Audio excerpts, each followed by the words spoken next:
Hi everyone, my name is Luna and I will be covering the Malevolent and Unclean Dead. So there are two types of deaths. There are clean and unclean deaths. Clean deaths are usually associated with those who died of old age, died peacefully in their homes and surrounded by family. And unclean deaths are usually people who died of quote-unquote unnatural causes, like violent deaths like suicide, drowning, people dying in freak accidents. But this also included stillborn children and people who died before getting married. It's not necessarily evil, it just matters how they died. And the bodies of unclean deaths must be dealt with so they don't come back wrong and terrorize the village. So the first spirit that can arise from an unclean death is the Rusalka. It has many origins. It could be the result of stillborn female infants killed by their mothers, or young women who died before marriage from a violent death. Many people believe that it's really inevitable for young women who die after being betrothed but before getting married, and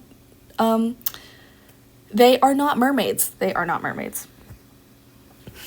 So they are usually depicted as water spirits that are connected to demonic forces from dying unclean. They usually appeared in fields and forests, and they like to sit on rocks and comb their hair, which is like super long. In some regions, they are depicted as very ugly creatures, but some portray them as very, very beautiful young women. Sometimes they are portrayed as half bird and half fish, and they appear in groups of other Rusalka as well, and in some regions they are associated with the deer and the snake. The deer and snake are associated with life and rebirth, as the deer sheds its antlers and the snake sheds its skin. So overall, the Rusalka is very connected to the idea of life and rebirth. When they are active, they like to tickle and drown people. They will lure people to interact with them and then kill them in some unnatural way, like dancing to death. They always like to, swing from birch trees, and, they're not always terrible. Sometimes they promoted crop growth in the early summer, and a lot of the time, villagers, perform rituals for them, so they can have precipitation for their crops, because when they brush their hair, it produces rain. It's very good, but it can cause floods in excess. And like other unclean dead, they live out their natural lifespan as Rusalki. The second type of spirit resulting from an unclean death would be the unbaptized and unnamed children. So usually their souls like to wander wherever they were buried, and they will either manifest as birds or voices. Its appearance varies between regions, but some describe it as being incredibly thin and spindly with like a really, really large head. They can cry and beg to be named or christened, and they are usually heard before major storms. They are at risk of becoming demons if they aren't christened within 7 years, and they can become Rusalki or vampires. So it's very important that they become baptized or christened, I suppose, before then. Someone can throw clothing at them and name them to christen them, but also the mother of the unbaptized or unnamed child can sprinkle holy water on the grave every August 1st for 7 years, and that will also take care of it as well. So this is like a subset of the spirit of like an unbaptized or unnamed child. It's also known as the Drekavak. The soul of an unbaptized child can take the form of a Drekavak. It is a shapeshifter, and it can appear in the form of a child or an animal. If it appears in the form of a child, it will warn of somebody's death. Somebody will die. If it appears in the form of an animal, disease will come, and especially, for the cattle. Basically what it does is it kind of does harass people. It kind of just like screams and yells very loudly and can scare villagers. It's quite similar to the Banshee, and it's active during the 12 days of Christmas, also known as the unbaptized days. And the only way to get rid of it is to baptize it. Okay, so the next spirit that is associated with the unclean, that are associated with unclean deaths are the unwed. They are connected to the Rusalka. There were concerns for young men who died as well, and those who died between betrothal and marriage were married anyway post-mortem to basically prevent them from becoming Rusalka, or Rusalki.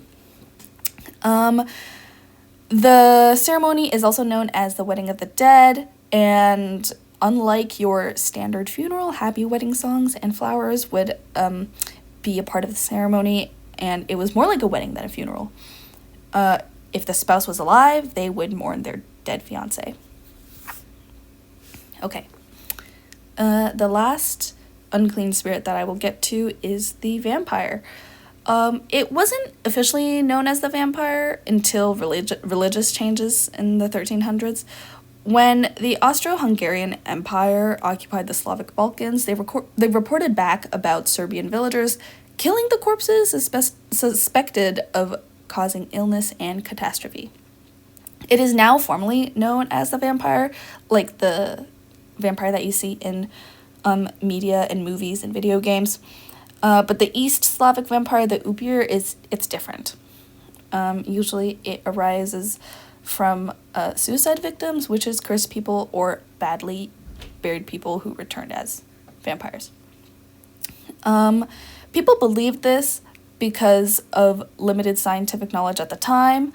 When they exhumed the body of a suspected vampire, it was all bloated and had fresh blood on its face. And people at the time didn't really know about natural decomposition, and the fresh blood on its face was because of the pressure from the gas buildup pushing fluid out from the lungs, like out of the body. It usually liked to return to places that it was familiar with, and they often spread illness after moving back in with their society. So they are corpses, so they were pretty slow in the head, and they also smelled very bad. Some depict them as shapeshifters, and they can turn into a wolf or a night bird. They are able to enter buildings through any crack unprotected by sharp iron, garlic, or sacred artifacts. They don't exclusively drink blood as they are depicted in modern medias. They can suffocate people by stealing the breath out of them, and they killed a lot of animals, a lot of cattle, and they will knock on windows or doors. They sometimes drank the blood, but they didn't drain it directly from the victim's neck. They drained it into a bucket before they drank it. And of course, they have a limited lifespan. They walk for 40 days after the funeral. And to stop a vampire, the graves can be staked, the body can be decapitated, and garlic, iron, and holy symbols can ward off a vampire. So I chose this topic because I really love supernatural creatures and all aspects of anything horror related. I also like learning about how history and education, or the lack thereof, influenced the way that people thought and how their imaginations came up with explanations for natural occurrences. And of course, I had a lot of fun in Chapter 5, which was unclean forces and magic and all that. I thought it was very cool. So here are some suggestions for discussion that I had. How do you see influences of Slavic spirits from unclean deaths in media today? Why do you think so many of these spirits are tied to nature and the wilderness? And do you think any of these are purely just evil? Or do you think it's more nuanced? Yeah. Thank you so much for watching.